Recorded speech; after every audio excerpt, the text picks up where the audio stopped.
నేను కూడా ఇది అయిన తర్వాత ఆకస్మిక తనిఖీలకు వస్తున్నా.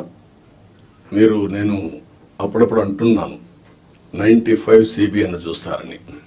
ఇంకా నేను స్పీడ్ పెంచలేదు, ఇంకా రాలా 95 CBNకి.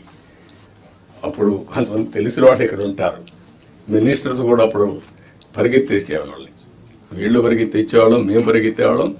ఆఫీసర్లు అయితే చాలా ప్రైడ్గా ఫీల్ అయ్యారు. ఈరోజు హైదరాబాద్ కానీ మొత్తం డెవలప్మెంట్స్ కానీ ఆఫీసర్లే చేశారు. ఈ విషయం కూడా మీరు గుర్తుపెట్టుకోవాలి. ప్రజలు మాకు మ్యాండేట్ ఇచ్చారు. సమాజంలో ఉండే బెస్ట్ పీపుల్ని మిమ్మల్ని సెలెక్ట్ చేశారు డిఫరెంట్ సర్వీసెస్లో. You are professionals. ఆ calibre, administration, organisation skills, communication skills అవి మీకున్నాయి. మాకు ప్రజలు గౌరవించారు, మమ్మల్ని ఎన్నుకున్నారు. ఎన్నుకోనేంటి, మీ ద్వారా పనులు చేయించాలి. ఆ విషయం మీరు గుర్తుపెట్టుకోవాలి. మేము పని చేయించకపోతే మా తప్పు, కానీ మేమే పని చేయాలి అంటే కుదరదు.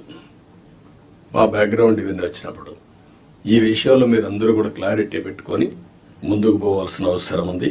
నేను వచ్చినప్పుడు ఒక అంగన్వాడీకి పోతా, డ్రైన్స్కి పోతా. డోంట్ మిస్టేక్ మీ. ఒకప్పుడు డ్రైన్లో IAS ఆఫీసర్లు దించిన రోజులు కూడా ఉన్నాయి.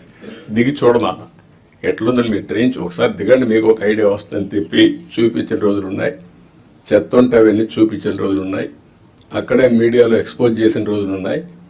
తర్వాత అంత హార్ష్గా నేను పోలేదు, కానీ దట్ వర్ ది డేస్. కానీ అదే మరి హైదరాబాద్ని బిల్డ్ చేయడం కూడా వీళ్ళే బిల్డ్ చేశారు. IT కూడా వీళ్ళే చేశారు. అది ఈరోజు మనకు ఒక ఔటర్ రింగ్ రోడ్డు కావచ్చు, ఆలోచనలన్నీ వీళ్ళ ద్వారానే వచ్చాయి. ఈ విషయం మీరు గుర్తుపెట్టుకోవాల్సిందిగా నేను కోరుకుంటూ